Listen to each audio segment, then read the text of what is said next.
Et si je vous disais que septembre n'est pas la fin de la saison du potager, mais son apogée, sa conclusion triomphale? Alors que la plupart des gens baissent les bras, les agronomes soviétiques, eux, commençaient tout juste à déployer leurs astuces les plus ingénieuses. Oubliez tout ce que vous pensiez savoir sur les parcelles délaissées à l'automne.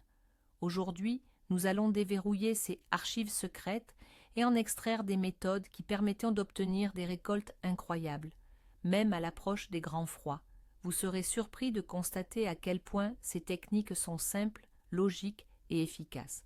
Revenons un instant dans le passé, à une époque où le choix d'engrais et de stimulateurs de croissance était limité, où chaque kilogramme de récolte valait son pesant d'or, les agronomes de l'URSS s'appuyaient sur une profonde connaissance de la nature, la science et leur ingéniosité.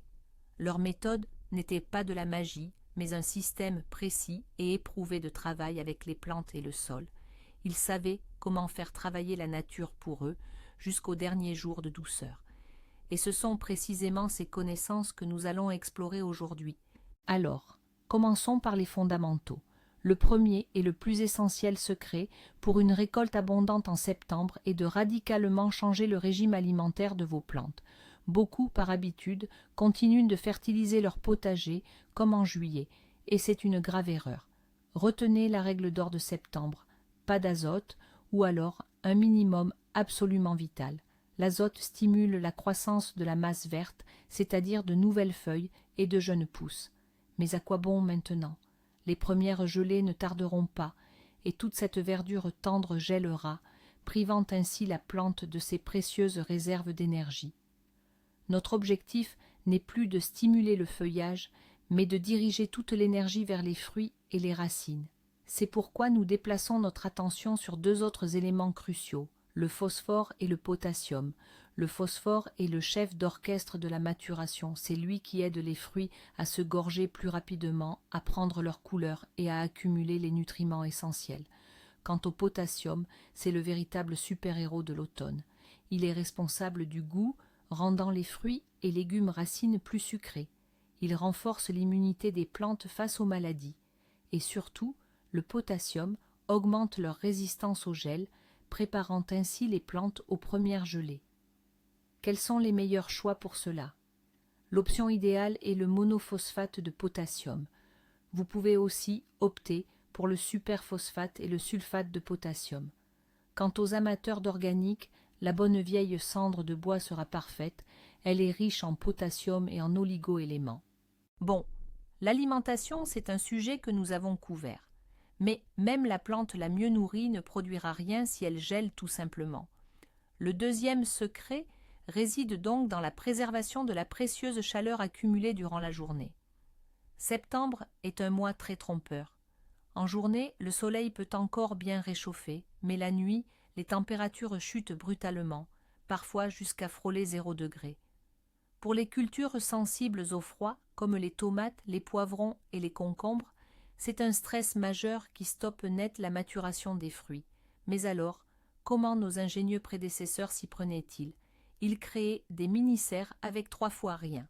La méthode la plus simple consiste à couvrir les plants la nuit avec un voile d'hivernage non tissé, comme le spunbond. Il suffit de le disposer sur de petits arceaux ou directement sur les plants. L'essentiel est de retirer impérativement la protection le matin, afin que les végétaux ne s'étouffent pas et puissent bénéficier de leur dose de soleil. Voici une astuce encore plus ingénieuse, les accumulateurs de chaleur.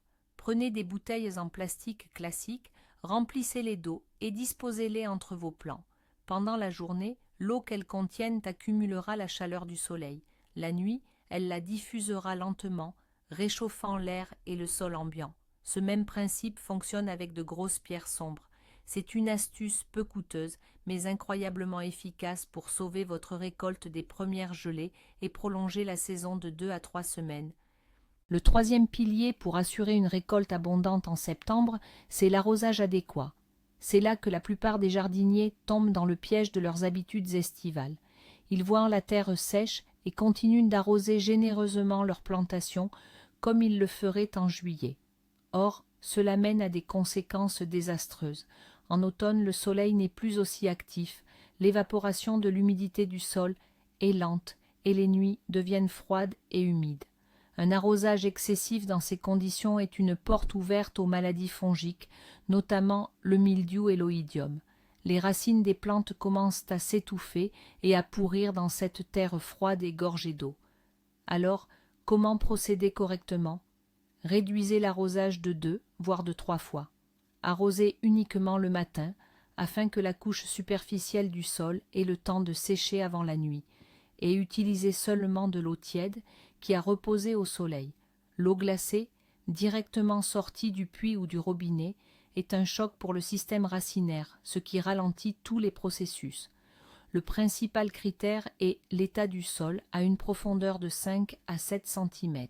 Si la terre y est encore humide, vous pouvez sans crainte reporter l'arrosage. Retenez bien ceci, en septembre, il vaut mieux sous-arroser un peu que de trop arroser. Et maintenant l'astuce promise pour ces tomates un peu têtues. Vous avez sûrement déjà vécu ça. Vos plants croulent sous les tomates vertes, mais septembre tire à sa fin et elles n'ont clairement aucune intention de rougir. Bien sûr, on peut les cueillir vertes et les laisser mûrir dans une boîte, mais le goût ne sera plus le même, loin de là. Les agronomes soviétiques, eux, savaient comment forcer les tomates à rougir directement sur le plant. Cette technique s'appelle la sécheresse artificielle ou méthode de stress. Le plant, sentant sa survie menacée, va instinctivement concentrer toutes ses énergies à se reproduire, c'est-à-dire à faire mûrir le plus vite possible les graines à l'intérieur des fruits. Or, la maturation des graines et le rougissement de la tomate sont des processus intimement liés. Comment s'y prendre? Il existe plusieurs méthodes. La plus simple, saisissez délicatement le plant à la base de la tige et tirez-le légèrement vers le haut, comme si vous essayiez de l'arracher. Vous entendrez un léger craquement, ce sont de fines radicelles absorbantes qui se rompent. Ce sont elles qui sont responsables de l'absorption de l'eau et des nutriments. Voilà, le plant reçoit désormais moins d'eau et pense qu'une sécheresse est arrivée. Une autre option, faites une incision longitudinale et traversante sur la tige, à environ 10 cm du sol, et insérez-y une petite écharde ou une allumette pour empêcher les bords de se refermer. L'effet est le même. En l'espace d'une semaine à peine, vous verrez vos tomates commencer à rougir en masse. Pensez-vous que la saison des concombres se termine en août? Mais pas du tout. Si vos plants de concombres ont jauni et que les rendements ont baissé, ne vous précipitez pas pour les arracher. Il existe un moyen de les réanimer et d'obtenir une nouvelle vague de concombres frais et croquants, une récolte d'automne. Le secret réside dans le rajeunissement du système racinaire. Avec le temps, la racine principale vieillit et ne fonctionne plus aussi efficacement. Notre objectif est d'encourager la plante à développer de nouvelles racines jeunes et actives. Pour ce faire, retirez délicatement les feuilles inférieures et jaunies du plant. Ensuite, décrochez doucement la tige de son support, treillis ou tuteur, et enroulez la partie dégarnie en cercle sur le sol juste au pied de la plante. Recouvrez cette portion de la tige de terreau fertile ou de compost en ne laissant à la surface que la pointe avec ses jeunes feuilles et ses fleurs. Arrosez généreusement avec de l'eau tiède. En une semaine à peine, de nouvelles racines commenceront à se former à partir de la partie enterrée de la tige. Ce sont elles qui donneront un second souffle à la plante. Cette nouvelle énergie sera consacrée à la production de nouveaux concombres, que vous aurez le plaisir de récolter presque jusqu'aux premières gelées. Passons maintenant à nos chouchous frileux, les poivrons et les aubergines. En septembre, leur principal défaut, c'est leur gourmandise. Jusqu'au dernier moment, ils s'acharnent à produire de nouvelles feuilles, à former de nouvelles fleurs et de minuscules fruits. Mais soyons réalistes, ces petits derniers n'auront aucune chance d'arriver à maturité. Pire encore, ils puisent une énergie colossale au détriment de la plante mère. C'est pourquoi, en septembre, notre priorité absolue est d'inciter les poivrons et les aubergines à se concentrer sur les fruits déjà formés. Pour ce faire, munissons-nous de notre sécateur et agissons avec détermination, mais toujours de manière réfléchie. Supprimons sans pitié toutes les nouvelles fleurs et les plus petites ébauches de fruits, celles qui sont manifestement vouées à l'échec. Pincez les extrémités de toutes les tiges afin de stopper leur croissance en longueur. Retirons également une partie des feuilles inférieures, en particulier celles qui ombragent les fruits. La lumière du soleil, en atteignant directement les poivrons et les aubergines, accélère considérablement leur maturation et améliore leur saveur. Cette taille est un signal clair pour la plante. Ça suffit de grandir. Il est temps de donner ce que tu as de meilleur. Toute la sève et les nutriments sont ainsi redirigés vers les fruits restants qui se mettent alors à grossir et à se colorer à vue d'œil. En moisson. Maintenant, creusons un peu plus et parlons des légumes racines. Pour les carottes, les betteraves ou le daikon, septembre marque une période cruciale. Ils cessent de développer leurs fans et se concentrent sur l'accumulation intense de masse et de sucre dans leurs racines. Notre tâche est de les y aider. Et c'est là qu'intervient un engrais très simple mais incroyablement efficace, le bore. Le bore est en effet essentiel au transport des sucres des feuilles vers les racines. En cas de carence, les carottes et les betteraves deviennent aqueuses, manquent de saveur, et des cavités peuvent même se former à l'intérieur. Comment pallier ce déficit? C'est très simple. Il vous faudra de l'acide borique que l'on trouve en pharmacie ou en jardinerie. Diluez seulement 2 grammes, soit environ une demi-cuillère à café, dans 10 litres d'eau tiède. Et avec cette solution, effectuez une pulvérisation foliaire sur les fans. Il est préférable de le faire le soir ou par temps nuageux. Cette simple procédure, réalisée début septembre, augmentera significativement la teneur en sucre de vos légumes racines, les rendra plus savoureux et leur assurera une meilleure conservation hivernale. Quant à la star de l'automne, le chou, comment se porte-t-elle? En septembre, elle travaille activement à former et à densifier ses têtes. C'est à cette période que les jardiniers se heurtent à 2 problèmes majeurs. Soit les têtes restent trop lâches et peu compactes, soit elles éclatent sous l'effet d'un excès d'eau après les pluies d'automne. Les agronomes soviétiques, eux, avaient trouvé une astuce ingénieuse pour résoudre ces 2 problèmes. Si vos choux refusent obstinément de devenir bien fermes, l'astuce consiste à réduire légèrement l'apport nutritif venant des racines. Pour cela, on relève délicatement le plant de chou, à l'instar des tomates, afin de sectionner une partie de ses fines radicelles. Autre option, coupez délicatement les racines d'un côté avec le tranchant d'une bêche. La plante, soumise à ce stress, concentre alors ses efforts pour stocker davantage de nutriments dans sa tête. En revanche, pour éviter que les têtes déjà bien fermes et gorgées de sève n'éclatent, il faut agir à l'opposé, leur garantir un apport d'humidité constant et modéré, sans variation brusque. Pour cela, paillez généreusement le pied de vos choux, par exemple avec de l'herbe tondue ou de la paille. Le paillis empêchera le sol de se dessécher trop vite et relâchera l'humidité de manière progressive et régulière. Ainsi, même après une forte pluie, les têtes ne seront pas noyées par un excès d'eau et resteront belles et intactes. N'oublions pas non plus la reine des baies sucrées, la fraise, ou plus précisément, la fraise des jardins. Pour elle, septembre ne marque pas la fin de la saison, mais plutôt le début de la suivante. C'est maintenant que se prépare le terrain pour les récoltes futures. Votre attention particulière en automne déterminera si vous croulerez sous les fraises en juin prochain. Que faire concrètement? Premièrement, un bon nettoyage sanitaire. Éliminez sans pitié toutes les feuilles, vieilles, malades ou rougies, ne laissant que le jeune cœur sain et vigoureux de la plante. Deuxièmement, supprimez tous les stolons ou gourmands, à moins bien sûr que vous ne souhaitiez multiplier vos plants. Ces stolons puisent une quantité considérable d'énergie au pied mère, énergie pourtant essentielle à la formation des bourgeons floraux de l'année suivante. Et, troisièmement, le plus important, la fertilisation. Après la fructification estivale, les plants sont épuisés. Comme pour les légumes, ils ont maintenant besoin de phosphore et de potassium. Vous pouvez opter pour un engrais d'automne complet avec une teneur minimale en azote, ou bien suivre une méthode plus traditionnelle.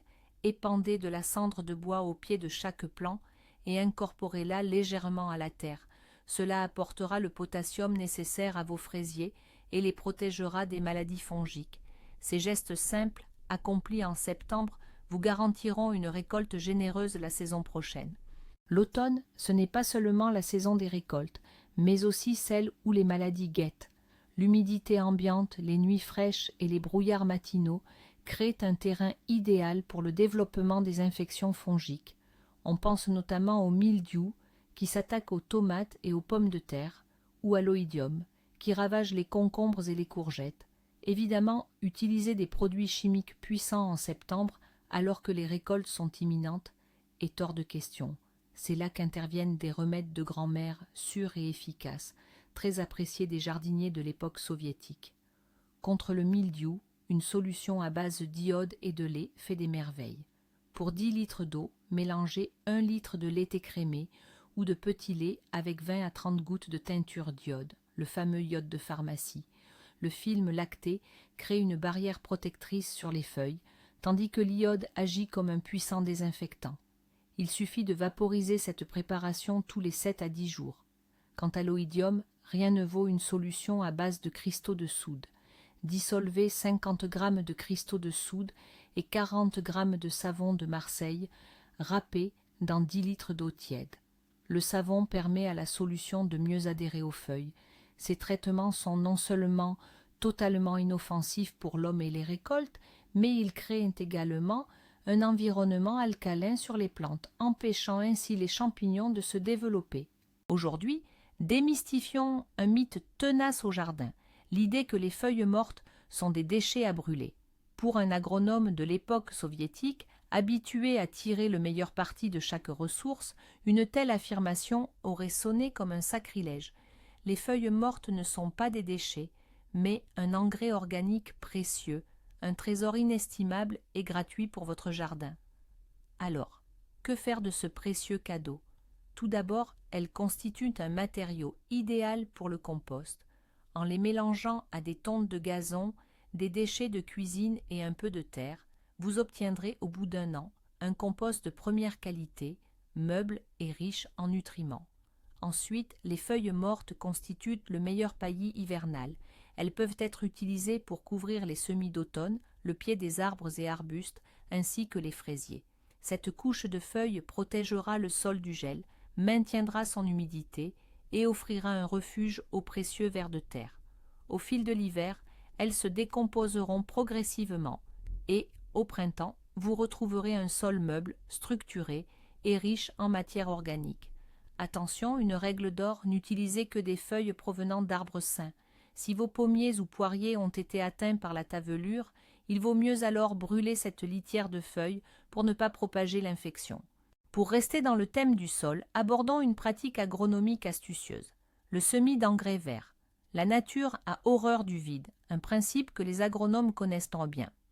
Laisser les parcelles à nu pour l'hiver après la récolte était considéré comme une grave erreur de gestion. Une terre nue et lessivée par les pluies, érodée par les vents, se compacte et se couvre de mauvaises herbes. La solution est d'ensemencer ces surfaces libérées avec des engrais verts. De quoi s'agit-il?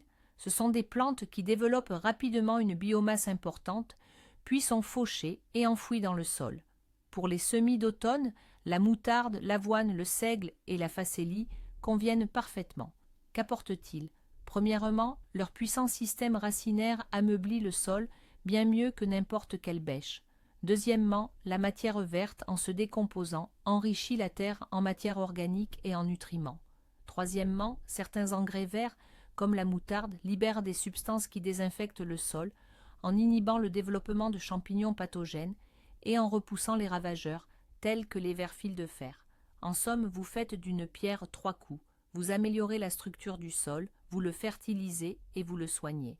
Et au printemps, il ne vous restera plus qu'à incorporer les engrais verts qui auront bien poussé et votre parcelle sera entièrement prête pour de nouvelles plantations. Parlons maintenant de la reine du potager, la courge. Il arrive souvent qu'en raison d'étés frais ou trop courts, les courges n'aient pas le temps de mûrir complètement sur leurs pieds. Elles restent pâles, leur peau est encore molle et une telle courge ne se conservera pas longtemps. Comment accélérer ce processus de maturation et les aider à développer leur couleur et leur douceur? Il existe une méthode éprouvée, celle de la taille sélective. Dès que vous remarquez que les fruits ont atteint la taille caractéristique de leur variété, mais ne sont pas encore mûrs, il est temps de stopper la croissance du pied. Pour ce faire, pincez l'extrémité de la tige principale, en laissant 3 à 4 feuilles après la dernière courge. Éliminez également tous les rameaux secondaires qui ne portent pas de fruits. Ainsi, la plante cesse de dépenser son énergie pour la croissance du feuillage et redirige toute sa sève vers la maturation des courges déjà formées. Pour accélérer encore davantage le processus, vous pouvez délicatement placer une planchette ou un morceau d'ardoise sous chaque courge. Premièrement, cela la protégera du contact avec la terre froide et humide, prévenant ainsi le pourrissement. Deuxièmement, la planchette se réchauffera au soleil et transmettra à la courge une chaleur supplémentaire, ce qui favorise également une maturation plus rapide. Si l'on pense beaucoup aux légumes, le jardin, lui, ne doit pas être oublié. C'est en septembre, après avoir donné généreusement leurs fruits, que les arbres du verger commencent à se préparer à l'hiver. Et surtout, c'est le moment crucial où ils élaborent les bourgeons floraux pour la récolte de l'année suivante. Notre rôle est de les accompagner au mieux dans cette étape essentielle. À l'instar des cultures potagères, l'apport d'azote est proscrit pour les arbres fruitiers en automne. Ils ont besoin d'une fertilisation riche en phosphore et en potassium. Cela favorisera une meilleure maturation du bois, essentiel pour affronter les gelées hivernales. De plus, cet apport énergétique vital stimulera la formation de ces précieux bourgeons à fruits. Mais alors, comment bien apporter ces nutriments essentiels? Les épandre simplement à la surface du sol serait peu efficace. Le phosphore, en particulier, met beaucoup de temps à s'infiltrer en profondeur et à atteindre les racines. Une technique éprouvée, souvent désignée comme la méthode soviétique, privilégie un apport localisé. Le long de la projection de la couronne de l'arbre, là où se trouvent les racines absorbantes les plus actives, creusez plusieurs trous ou effectuez des perforations de 30 à 40 cm de profondeur. Vous pouvez utiliser une barre à mine ou une tarière de jardin pour cela. C'est dans ces ouvertures que vous verserez les granulés de superphosphate et de sulfate de potassium, puis vous arroserez abondamment.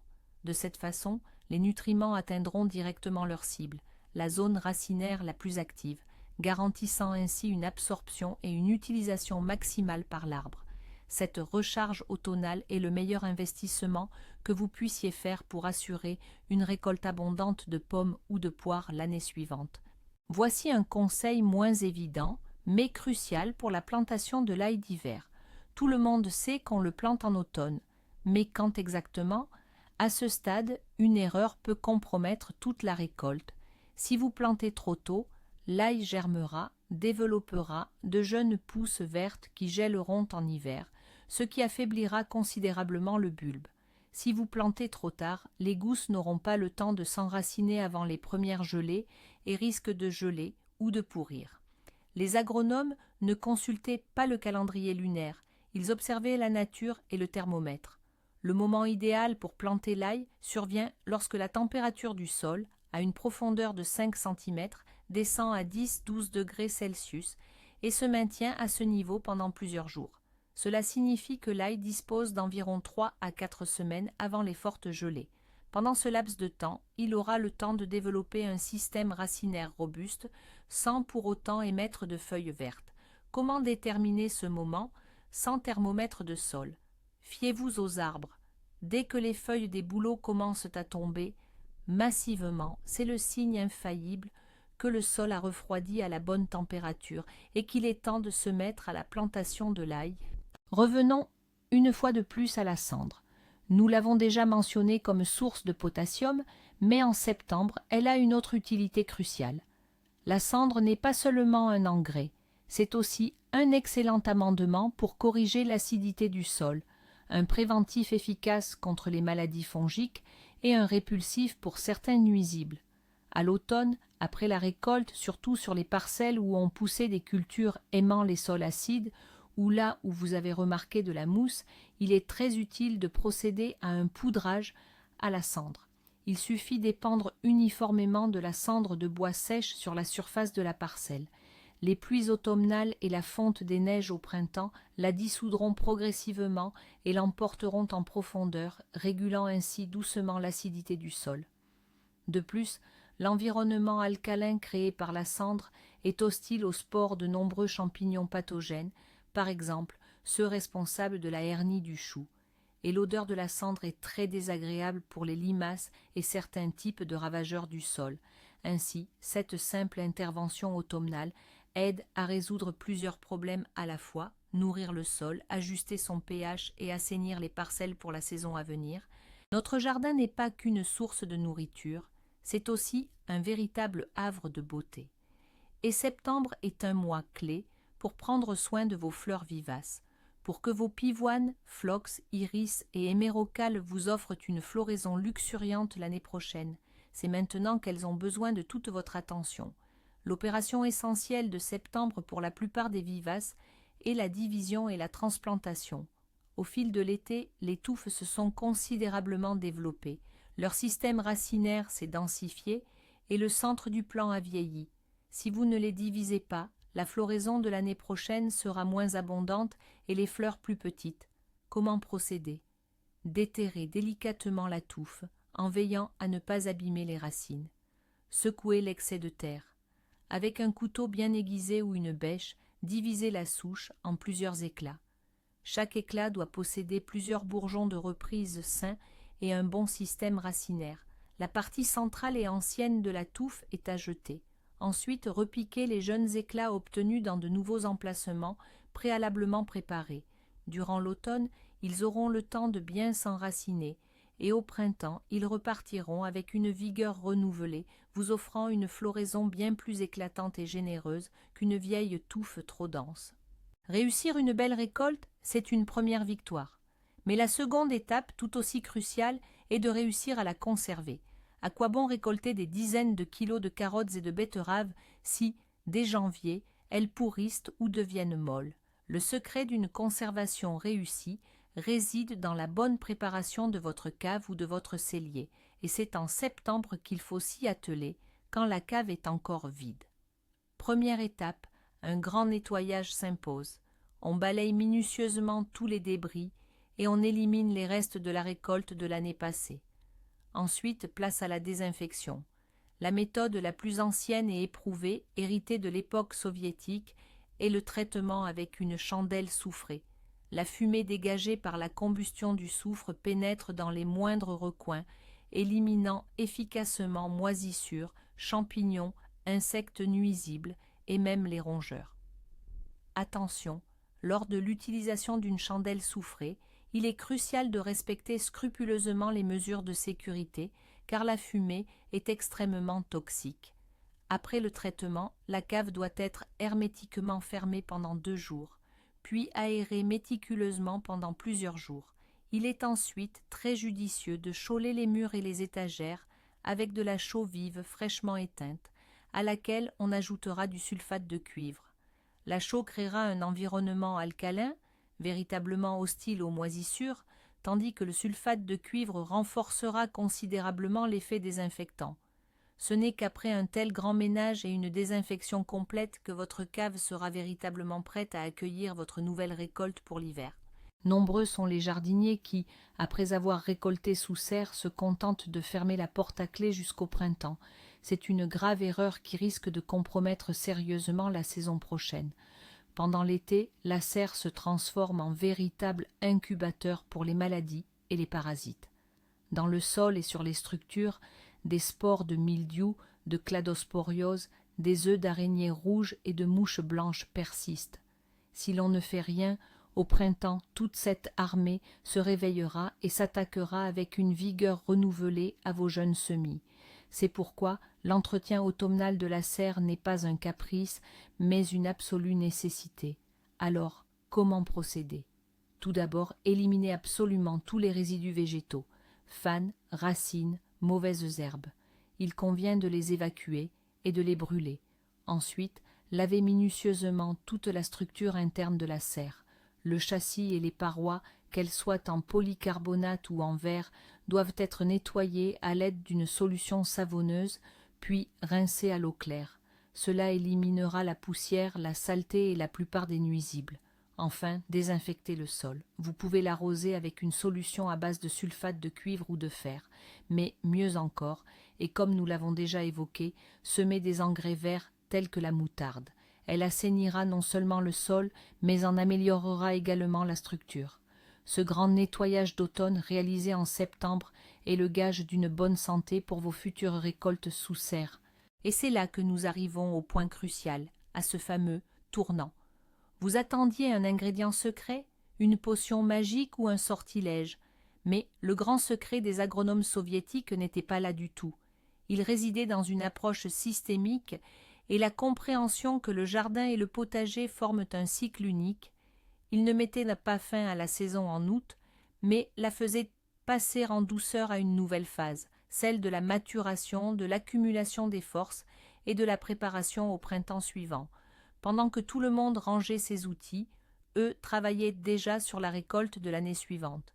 Leurs travaux de septembre étaient un véritable investissement pour l'avenir. Ils ne luttaient pas contre la nature, mais l'aidaient à achever ces processus le plus efficacement possible. C'est pourquoi des méthodes simples, comme l'utilisation d'engrais verts, une taille appropriée et des apports nutritifs d'automne, donnaient un résultat si stupéfiant. Ce n'était pas une action ponctuelle, mais une stratégie réfléchie sur des années. Ainsi, comme vous le voyez, pour obtenir une super récolte en septembre, pas besoin de produits coûteux, il faut de la connaissance, de l'observation et un peu de travail. Les méthodes éprouvées depuis des décennies fonctionnent toujours aujourd'hui, car les lois de la nature n'ont pas changé. Merci d'avoir regardé cette vidéo jusqu'à la fin. Si ces conseils vous ont été utiles et que vous avez appris quelque chose de nouveau, n'hésitez pas à liker et à vous abonner à notre chaîne pour ne manquer aucune autre astuce de jardinage. Et maintenant, une question pour vous. Quelles sont vos astuces de jardinage d'automne éprouvées? Partagez votre expérience dans les commentaires. Construisons ensemble la meilleure base de connaissances